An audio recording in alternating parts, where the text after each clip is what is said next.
Pakistani parliament میں ہنگامہ آرائی اور لڑائی مار کٹائی کوئی نئی بات نہیں ہے، تاہم کم ہی لوگ جانتے ہیں کہ ایسی پارلیمانی ہنگامہ آرائی کے دوران ماضی میں ایک ڈیپٹی اسپیکر کی جان چلی گئی تھی اور اسی واقعے نے ایوب خان کو ملک میں پہلا مارشل لاء لگانے کا جواز فراہم کر دیا۔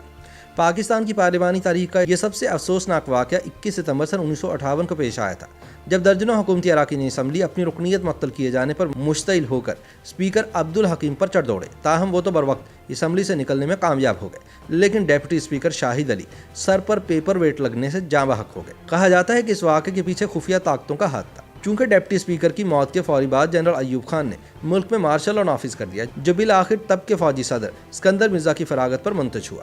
کہا جاتا ہے کہ ڈیپٹی اسپیکر کی موت نے جنرل ایوب خان کے مارشل لاء کا راستہ ہموار کیا۔ صلاح الدین احمد کی انگریزی میں لکھی گئی کتاب بنگلہ دیش پاسٹ اینڈ پریزنٹ یعنی بنگلہ دیش ماضی اور حال میں درج واقعے کے مطابق پاکستان کی پارلیمانی تاریخ کا سب سے افسوسناک واقعہ 21 ستمبر سن 1958 کو پیش آیا تھا۔ ہوا کچھ یوں تھا کہ مشرقی پاکستان کی اسمبلی سے تعلق رکھنے والے 6 حکومتی اراکین کے اسپیکر عبدالحکیم نے خصوصی رولنگ کے ذریعے ڈسپلن کی خلاف ورزی کرنے پر رکنیت معطل کر دی تھی۔ رکنیت معطلی کے بعد حکومتی اراکین پیپر ویٹ اور پردوں کے ڈنڈے اکھاڑ کر اسپیکر پر چڑھ دوڑے، تاہم جناب اسپیکر بروقت اسمبلی سے نکلنے میں کامیاب ہو گئے۔ اس ہنگامہ آرائی کے باعث اسمبلی کی کارروائی 3 روز تک مسلسل تعطل کا شکار ہوتی رہی، تاہم ہنگاموں کے چوتھے روز اسمبلی کی کارروائی چلانے کی ذمہ داری ڈیپٹی اسپیکر شاہد علی نے سنبھال لی، جو کہ اسپیکر بننے کے متمنی بھی تھے۔ حالانکہ اسپیکر نے ہنگامہ آرائی کے باعث اجلاس ملتوی کرنے کا اعلان کر دیا تھا۔ اسپیکر کے ایوان سے جانے کے بعد ڈیپٹی اسپیکر شاہد علی نے کرسی صدارت پر بیٹھنے کی کوشش کی، جسے حزب اختلاف نے ناکام بنا دیا۔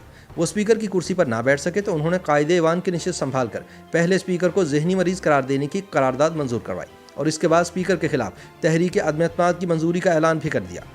یہ قرارداد منظور ہونے پر اپوزیشن اراکین شدید مشتعل ہو گئے، وہ مائکروفون اکھاڑ کر اسپیکر ڈائس پر چڑھ گئے اور شاہد علی کو شدید تشدد کا نشانہ بنایا۔ اس دوران ایک پیپر ویٹ ان کے سر پر جا لگا، جس سے وہ شدید زخمی ہو گئے۔ کئی جگہ کرسی سر پر لگنے کا ذکر بھی آتا ہے۔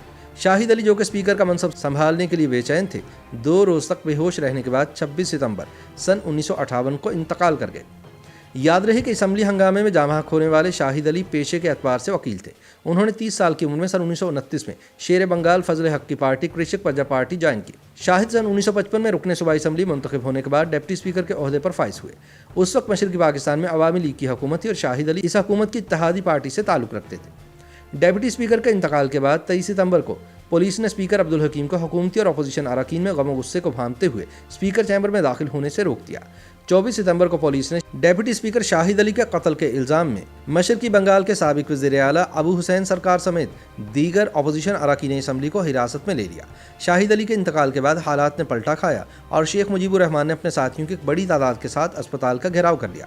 ان کا مطالبہ تھا کہ شاہد علی کی لاش کا پوسٹ مارٹم کیا جائے۔ مرحوم کی اہلیہ ایسا نہیں چاہتی تھی، لیکن شیخ مجیب الرحمان اپنی ضد پر اڑے رہے۔ چنانچہ جب موت کے بعد شاہد علی کا پوسٹ مارٹم ہوا تو ان کی پسلی کی 3 ہڈیاں ٹوٹی ہوئی پائی گئی، حالانکہ اس سے قبل ان کے کسی ایکس رے سے ایسی کوئی نشاندہی نہیں ہوئی تھی۔ اس صورتحال کی آڑ میں صدر اسکندر مرزا نے مشرقی پاکستان سے عوامی لیگ کی حکومت ختم کر دی۔ صدر مرزا نے اسمبلی تحلیل کرتے ہوئے ملک بھر میں مارشل لاء نافذ کر دیا اور ایوب خان کو مارشل لاء ایڈمنسٹریٹر مقرر کر دیا، جنہوں نے بعد ازاں اسکندر مرزا کی ہی چھٹی کروا دی۔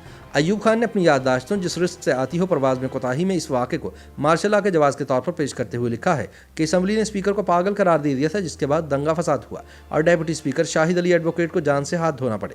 وہ دعویٰ کرتے ہیں کہ اسی طرح کے واقعات کی وجہ سے لوگ ان سے مطالبہ کر رہے تھے کہ آپ کوئی قدم کیوں نہیں اٹھاتے۔ YouTube پر گوگلی نیوز دیکھنے کے لیے youtube.com کی سرچ بار میں googly news T V type کریں۔ گوگلی نیوز کے پیج پر سرخ رنگ کے سبسکرپشن والے بٹن پر کلک کرنا نہ بھولیے۔ YouTube پیج پر اپلوڈ ہونے والی ویڈیوز سے باخبر رہنے کے لیے بیل آئیکن پر کلک کیجیے۔ آپ کو ہر نئی ویڈیو کے بارے میں نوٹیفیکیشن موصول ہو جائے گا۔